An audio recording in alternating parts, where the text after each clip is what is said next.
This lesson is on linear systems. I have the definition below. It says a linear system is two or more linear equations considered together. So a linear equation, think of a line, so two or more lines. And considered together means on the same graph.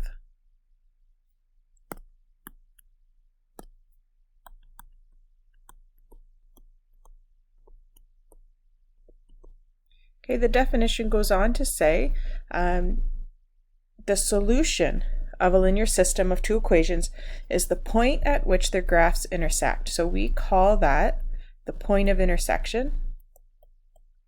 So the solution is where the two lines will cross, the point of intersection, and the short form for that is just POI.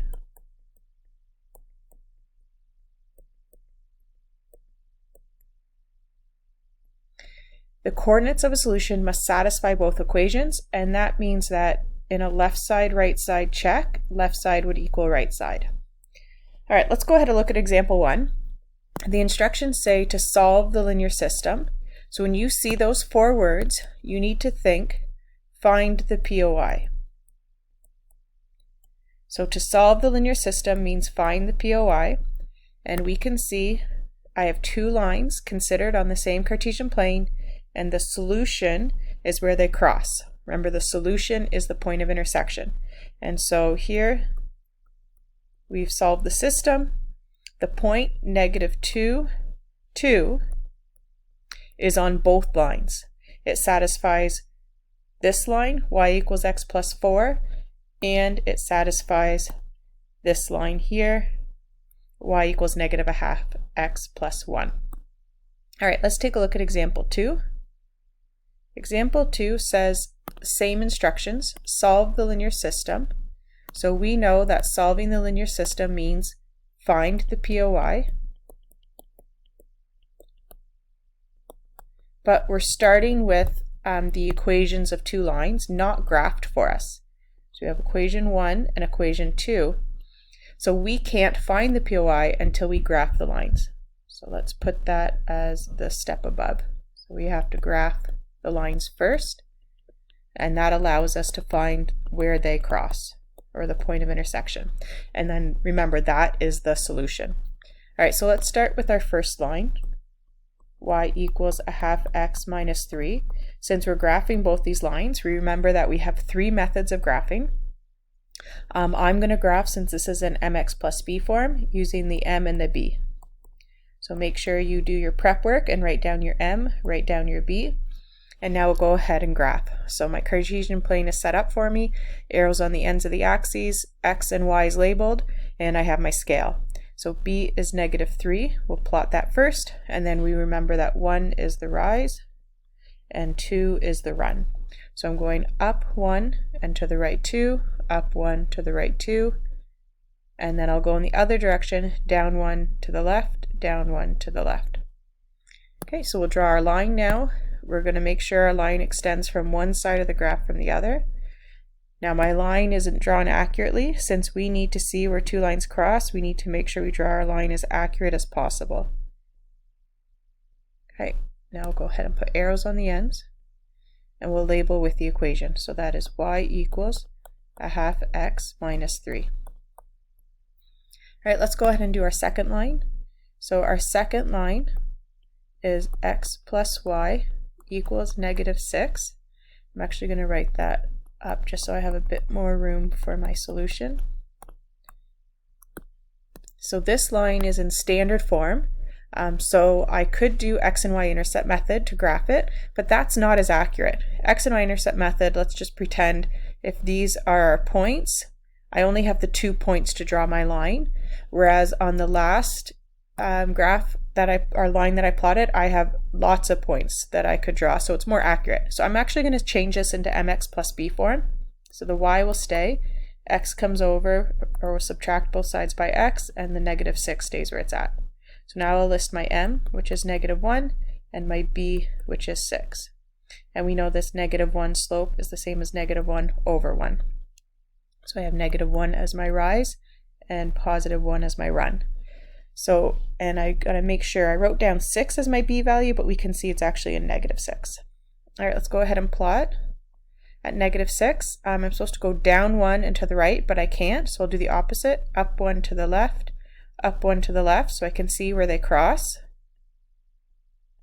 And I'll go ahead and draw my line for a complete solution. Okay, I'll put arrows on the ends. And then we'll label with the equation, which is x plus y equals -6. Okay, so we did the first step, graph the lines. Once I graph the lines, that's when I can get the solution, which we know is the POI. So the POI in this case is going to be -2, -4. So we just solved the linear system by finding the solution. So remember, POI is the solution, and it's -2, -4. So now it says to check the solution, and that means we're going to do a left side, right side check. We have to see if that point will satisfy line 1 and line 2. So we're going to do our check using our T-chart. Okay, we did this way back at the beginning of the year. See if I can get a straighter line. Okay, so we're going to look at line 1. Line 1, my left side is y, so I'm just going to show, so right here, my left side is y for line 1, and my right side is a half x minus 3.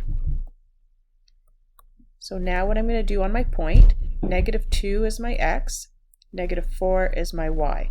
So I'm going to sub in -4 in my first column for y, and then in my second column it's a half times x, and x is -2. So that's a half times -2 minus 3. So now I'll solve using BEDMAS. I'm multiplying fractions, so I'll put that -2 over 1, and I'll multiply numerator by numerator. 1 times -2 is -2, 2 times 1 is 2, and then I'll subtract 3. -2 divided by 2 is a -1, subtract 3, which is -4. So I can see that my left side equals my right side for my first line. So I'm going to put a little 1 here just so we understand. I checked my first line. Now I'm going to check my second line. So for my second line, I'll do a T-chart again. And for my second line, if we go up, we can see my left side is x plus y, and my right side is -6. So even though I rearranged it, I want to use my original question, or my original line.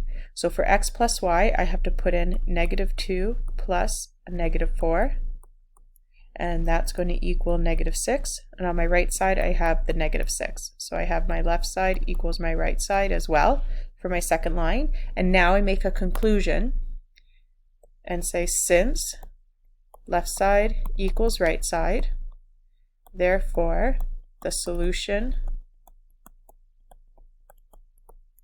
is -2, -4.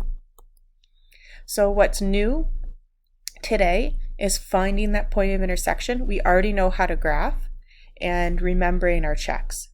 All right, let's go to example 3 on the back. So example 3 says a couple has budgeted $5,000 for their wedding reception. Which hotel offers the better deal and under what conditions? So when you have a question like this, a word problem that wants to know what's a better deal, what it's looking for is where is the point of intersection for these two linear relations? And in this case, since cost is our dependent variable, where do they cost the same at how many guests? And that's going to help us understand which hotel we should choose under certain conditions. So let's start with our solution by doing our let statements. I already said that the dependent variable is cost, so we'll let C represent the cost.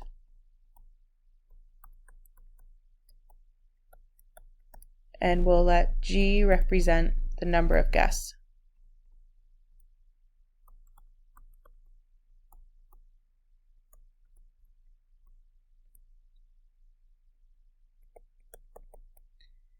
All right, so we'll start with Waverly Inn. So if I want to see the point of intersection, what I'm going to have to do is do a graph for each, and I can't do a graph without a table of values when I have this word problem. So my equation for Waverly, we know that $200 plus $40 per guest, that the $40 is my M and the $200 is my B. So C will equal 40 times the number of guests plus that $200.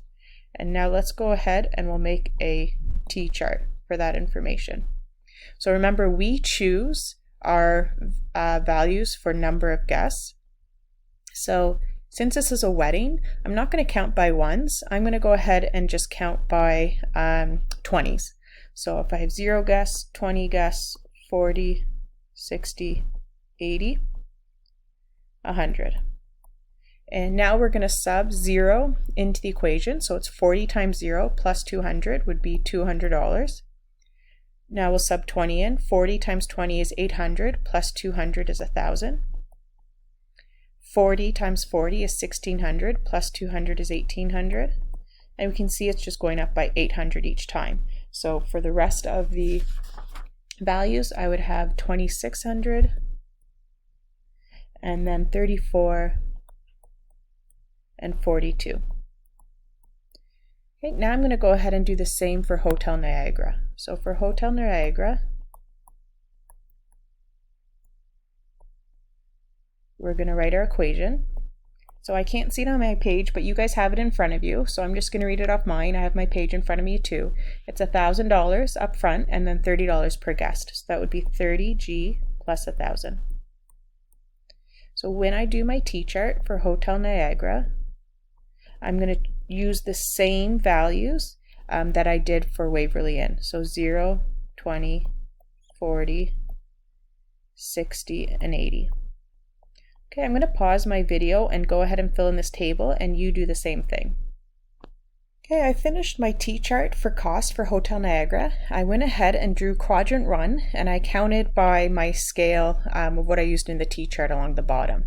So now I have to choose my values for the dependent variable for cost, and I have to include the lowest number for between both and the highest number between both. So I can see my lowest number is 200 for Waverly Inn, and both seems the highest number is around 4,000. So I can't do a big jump to 1,000 because I need to include that 200. And I think what I'm going to do is count by 400s in order to fit all those numbers. Okay, and since I'm approaching that 15-minute mark, I'm going to pause my video again as I complete the scale. All right, I have my scale completed for the dependent and my title, so I'm ready to plot my points. So for Waverly Inn, I have 0, 200, 20, 1,000, 40, 1,800, 60 is at 2,600, 80 is 3,400, and at 100 guests it would cost 4,200. So let's draw my line, and then I'll label this as, put an arrow in the end, and I'll label this as Waverly. Okay, so my next set of data, I start at 1,000, and then it's 20, 1,600, 40, 2,200, 60, 2,800. You can see how the lines are getting closer together the more guests we have. 80, 3,400, and that is exactly where they cost the same. And then 100, 4,000. And now you can see that Hotel Niagara is below the line for the first time. All right, let's go ahead. We'll draw our line. Put our arrow on the end. And this is Hotel Niagara. All right, so we found our point of intersection on the graph, which is 80 and 3,400. We also had that point of intersection in our T-chart. And so what that means at 80, 3,400 is that at 80 guests, both hotels cost $3,400. So when we're deciding which is the better deal, if I go below 80 guests, Waverly is a better deal. You can see the line is below it. And if I go more than 80 guests, Niagara is the better deal. So I wrote that here at the top for you guys to copy. If less than 80 guests come, then choose Waverly. If more than 80 guests come, choose Hotel Niagara.